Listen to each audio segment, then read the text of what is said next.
Hey, stay away! Don't touch that! You have no idea what you're looking at! I pulled my hand back from the hood, slow, calm. Walter looked me over the way people look at something they've already decided has no value. The faded work shirt, the brown trousers worn thin at the knees, the grease lines in my knuckles that soap stopped reaching about 40 years ago. "Seriously?" he said, louder now, playing to the crowd. "The viewing area is not really for everyone. Maybe find the restroom, old-timer." A few people laughed. Nobody said a word, but none of them knew what I knew, and in about 15 minutes, neither would Walter. My name is Roy, 74 years old. I drove here in a 1988 pickup with a cracked dashboard, work shirt, worn boots, no bidding paddle, no assistant. And I built the engine inside that Camaro. Not restored it, built it. Winter of 1968, when I was 18, working the floor at a plant in Detroit. That coupe was a special commission unit. I designed a custom ignition sequence that I never wrote down anywhere. It lived only in my hands and my memory. That is why no one could start it. That is why it had been sitting silent for decades.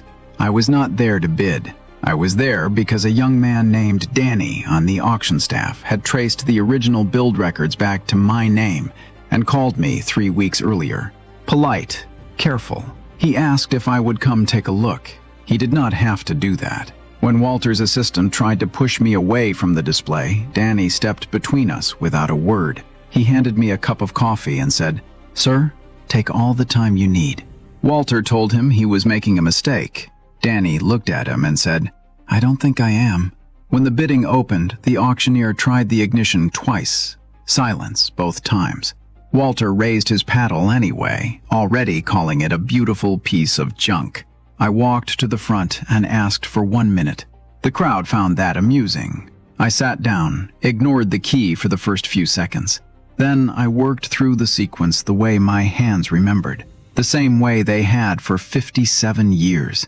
3 pumps, a pause, contact. The engine did not sputter. It did not struggle. It opened like a voice that had been waiting a long time to speak. The auctioneer stood straight up from his chair. The laughter left the room and did not come back. Before I stepped out, I placed a small folded paper on the dashboard, yellowed at the edges, written in pencil.